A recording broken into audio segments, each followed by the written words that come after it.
Kita masih di siaran Ruang Publik KBR bersama saya Ines Nirmala dan juga dua orang narasumber kita, yaitu Bapak Imade Dwi Arbani, Kepala Bidang Pengelolaan Sampah, Limbah B3 dan Pengendalian Pencemaran dan Kerusakan Lingkungan Hidup Provinsi Bali, serta Bella Natania, peneliti ICEL, Indonesian Center for Environmental Law, Divisi Pengendalian Pencemaran dan Kerusakan Lingkungan.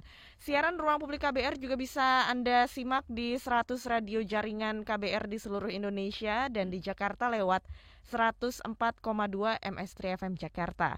Serta Anda juga bisa menyaksikan siaran Ruang Publik KBR lewat YouTube di channel Berita KBR. Anda juga bisa meninggalkan komentar dan menghubungi lewat telepon bebas pulsa di 0800 245 7893 serta WhatsApp di 0812 118 8181.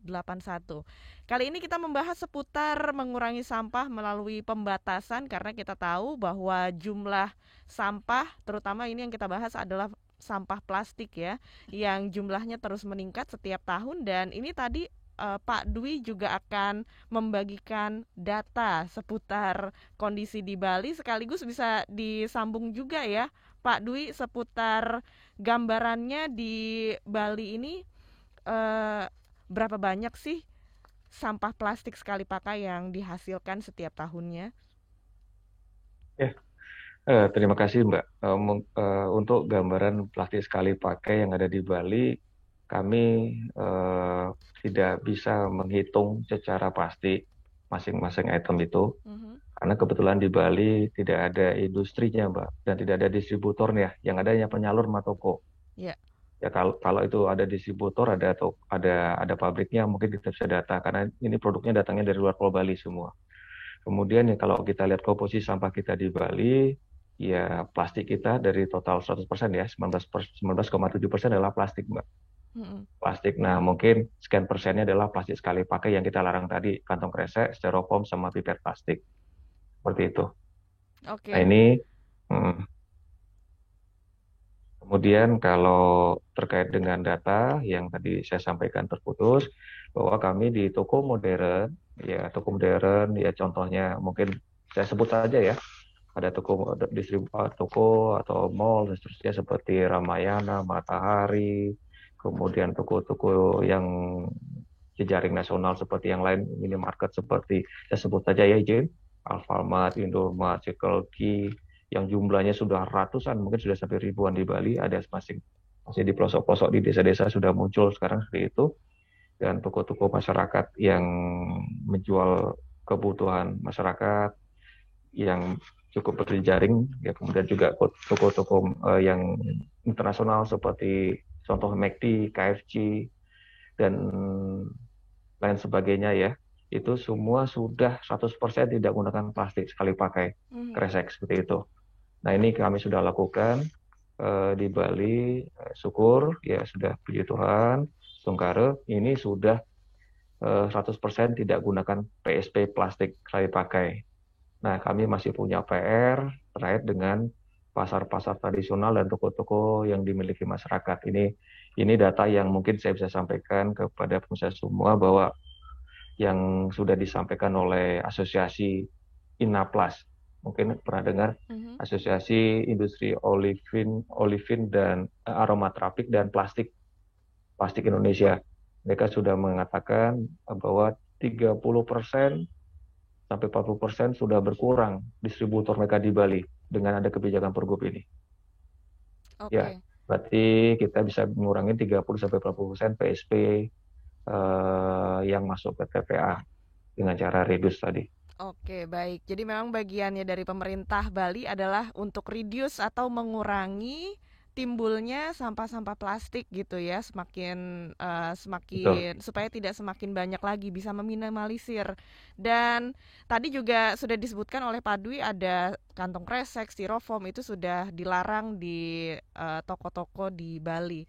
Dan kita juga membahas tadi ada sebuah riset ya dari ICEL seputar peraturan untuk pembatasan sekali pakai. Ini apa hasil atau temuan menarik dari penelitian ini, bisa dijelaskan oleh Mbak Bella? Oke, jadi penelitian kami itu sebenarnya menilik ya. menilik kualitas dari peraturan pembatasan plastik sekali pakai, terutama dari unsur penegakan hukumnya. Nah, apabila kita lihat secara lebih seksama seperti itu, sebenarnya kuantitas dari peraturan pembatasan plastik sekali pakai ini sebenarnya cukup menggembirakan ya jumlahnya, karena sudah ada lebih dari 57 kalau tidak salah terakhir itu saya coba hitung. Nah, dari sayangnya, tapi kan kalau misalnya kita lihat total kabupaten kota gitu ya, ataupun provinsi di Indonesia, kalau misalnya kabupaten kota kan mencapai 514 kalau saya tidak salah, dan provinsi ini kan mencapai 34 ya. Nah, itu kan kalau misalnya kita perbandingkan sebenarnya jumlahnya masih sangat sedikit ya yang sudah mengadopsi peraturannya. Tapi balik lagi, kalau sudah dari tahun 2016 sudah 50, itu menurut saya itu suatu progres yang cukup mengembirakan. Tapi memang dari secara kualitas ya, kalau misalnya kita lihat lebih jauh, itu secara kualitas memang masih variatif sekali ya. Ada memang peraturan yang sudah sangat baik gitu ya, dan terimplementasi dengan baik. Sementara di sisi lain ada juga nih peraturan yang sebenarnya secara normanya pun juga belum terlalu baik seperti itu. Mungkin contoh konkretnya, kalau misalnya di Bali seperti itu ya, sudah cukup baik ya, baik penormaan maupun implementasinya, karena terbukti tadi seperti yang dikatakan oleh Pak Dwi, memang sudah ada penurunan dari penggunaan plastik sekali pakainya. Tapi ada juga nih beberapa peraturan daerah yang penegakan yang tidak dibarengi gitu ya, pengaturannya dengan penegakan hukum. Misalnya hanya sampai pada pembinaan saja, seperti itu. Sebagai contoh seperti ini, jadi kalau misalnya ada pelanggaran terhadap kebijakan pelarangan penggunaan plastik sekali pakai, maka si pelaku usahanya itu biasanya hanya dibina oleh pemerintah daerah. Nah, biasanya kalau misalnya dibina kan dalam bayangan kita mungkin dilakukan sosialisasi seperti itu ya. Nah, sementara kalau misalnya kita bicara gitu ya soal penegakan hukum itu tidak bisa seperti itu gitu. Kan kita kan harus menimbulkan yang namanya efek jerah gitu ya terhadap si pelanggar. Jadi bayangkan saja gitu ya, simpelnya kalau misalnya kita mengendari motor tidak menggunakan helm, lalu di stop sama polisi, polisi hanya bilang, ya udah kamu lain kali jangan tidak menggunakan helm lagi. Nah pasti besokan pasti orang yang tersebut kan pasti naik motor lagi gitu ya dengan tidak menggunakan helm.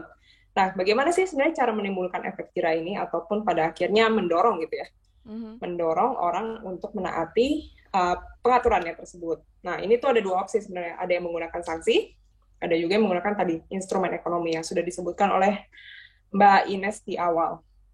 Nah, kalau misalnya sanksi ini ya bermacam-macam gitu ya. Bisa dari teguran seperti itu, lalu ada denda administratif, nanti sampai pada akhirnya mungkin ada pencabutan izin juga. Tapi kalau, nah ini kan ada efek jerahnya ya, jadi kan pelaku usaha tuh bisa berhitung-hitung. Oh, jadi cost saya atau biaya saya untuk menaati peraturan ini ternyata lebih murah dibandingkan dengan saya melanggarnya. Kalau misalnya saya melanggar, mungkin saya akan kehilangan profit saya selama satu hari, ataupun kalau misalnya dicabut izin pun bisa sampai berbulan-bulan seperti itu ya. Nah ini kan yang sebenarnya mendorong pelaku usaha pada akhirnya untuk taat. Nah begitu juga dengan instrumen ekonomi gitu. Atau biasa kita sebut sebagai insentif, disinsentif, itu pun juga